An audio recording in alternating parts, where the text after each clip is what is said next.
Assalamualaikum warahmatullahi wabarakatuh. Selamat siang anak-anak. Alhamdulillah kita bisa bertemu atau bertatap muka meskipun cuma lewat video. Semoga anak-anak tetap semangat untuk belajar. Oke. Baik, pada pertemuan kita kali ini kita akan membahas tentang kerajinan bahan keras ya. Coba kalian buka LKS-mu prakarya kelas 3 ya. Kemudian kalian buka yang namanya prinsip kerajinan bahan keras. Oke. Dulu di kelas 8 kalian sudah mempelajari yang namanya kerajinan bahan lunak. Sekarang di kelas 9 kalian akan mempelajari yang namanya kerajinan bahan keras. Contohnya apa saja yang namanya bahan keras? Di situ bahan keras itu ada dua macam, ada bahan keras alami dan bahan keras buatan. Oke, sebelum kita masuk ke jenis yang namanya kerajinan bahan keras, alangkah baiknya kita lihat prinsip dari kerajinan bahan keras itu sendiri. Di mana prinsip kerajinan bahan keras yang pertama ada keunikan bahan kerajinan. Untuk keunikan bahan kerajinan ya, di sini contohnya kayu. Kayu itu memiliki yang namanya sifat keras yang tidak dimiliki oleh bahan yang lain. Kemudian dia bisa yang namanya mengalami lignifikasi atau pengayuan.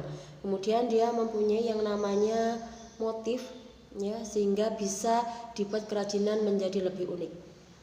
Oke, kemudian yang kedua ada yang namanya unsur pesan pada kerajinan fungsi pakai. Itu apa saja? Yang pertama, produk dengan pesan yang bersifat fungsional. Maksudnya fungsional itu yang bagaimana? Kerajinan bersifat fungsional itu adalah kerajinan yang bisa dimanfaatkan dalam kehidupan kita sehari-hari, yang bisa kita manfaatkan. Contohnya di sini ya. Ada yang namanya keranjang rotan, kemudian ada tikar anyaman, itu bisa kita manfaatkan untuk kehidupan kita sehari-hari. Oke, itu contohnya. Kemudian yang kedua itu adalah memiliki sifat yang namanya informatif. Di sini yang namanya sifat informatif itu adalah bisa menginformasikan bahwa sesuatu barang ini bisa kita gunakan untuk menyampaikan pesan kepada orang lain. Contohnya di sini adalah pin kaleng yang membuat gambar klub sepak bola, atau misalkan contohnya seperti ini. Nah, di sini ada suatu pin ya yang bisa kita sampaikan kepada khalayak umum, misalkan pin yang kita gunakan untuk menentukan ini loh, aku yang namanya siswa MTSN 8, misalkan seperti itu. Kemudian yang ketiga itu adalah ini pesan yang disampaikan bersifat mengingatkan atau menyiratkan, atau istilahnya di sini adalah berupa simbolik ya. Disimbolkan, berarti contohnya di sini misalkan kaligrafi, sehingga seseorang itu adalah ingin menyampaikan bahwa ayat ini fungsinya adalah seperti ini ya, itu. Kemudian lagi misalkan ada yang namanya kain ulos. Kain ulos itu adalah kain yang biasanya untuk pada upacara pernikahan suatu adat. Kemudian ini ada kerajinan lukis kaca tentang cerita Mahabharata ya, ini. Kemudian yang keempat ini adalah bersifat prestis atau gengsi. Misalkan ya, seseorang memakai yang namanya pakaian ya, pakaian itu dari atas sampai bawah itu diibaratkan harus matching atau sesuai. Misalkan kerudungnya hijau, kemudian bajunya warnanya hijau muda, kemudian celananya itu adalah warnanya hitam. Atau lagi misalkan ya, seseorang menggunakan yang namanya bros ya, bros emas, atau menggunakan tas kulit. Nah, itu adalah istilahnya meningkatkan wibawa seseorang ya ketika dia mau berjalan. Oke, itu adalah beberapa unsur pesan pada kerajinan fungsi pakai. Kemudian yang ketiga ada yang namanya unsur rancangan. Di sini unsur rancangan kita lihat di LKS halaman 6. Di situ ada yang pertama ada faktor teknis. Di mana faktor teknis ini harus istilahnya menggunakan metode produksi yang handal. Kemudian yang kedua, faktor ekonomis. Nah, faktor ekonomis ini istilahnya pemasaran yang siap bersaing, bisa dijual. Kemudian yang ketiga, faktor ergonomis. Ini faktor ergonomis itu harus bisa memberikan kenyamanan pemakai, keamanan, kesesuaian sama kepraktisan.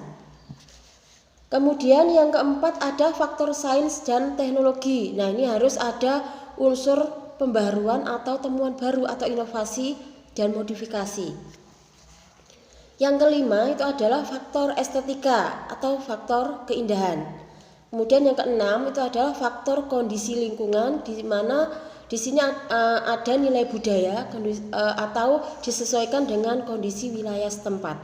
Sehingga anak-anak kalau membuat yang namanya kerajinan dari bahan keras itu harus sesuai dengan faktor lingkungan, kemudian faktor keindahan atau estetika, harus ada inovasi ya, kemudian ada faktor ergonomis, harus nyaman, keamanan sesuai dengan apa yang kita buat. Kemudian ada faktor ekonomis, diusahakan itu adalah harus bisa yang namanya dijual.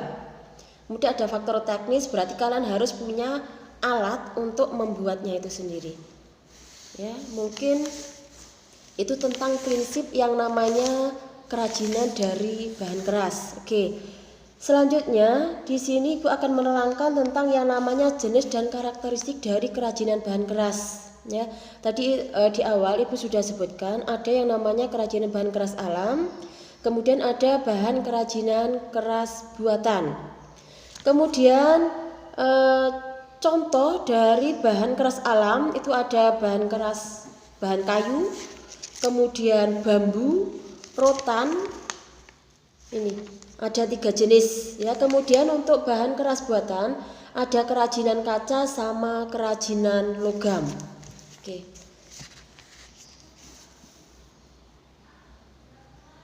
Ya. Mungkin itu yang bisa kita bahas untuk kali ini. Insya Allah minggu depan kita akan menjelaskan lagi bagaimana karakteristik yang namanya bahan kerajinan keras alam dan bagaimana karakteristik atau jenis dari bahan keras buatan. Baik, sekian. Mudah-mudahan dengan penjelasan Ibu yang sedikit ini bisa memberi wawasan dan semangat kalian untuk tetap belajar.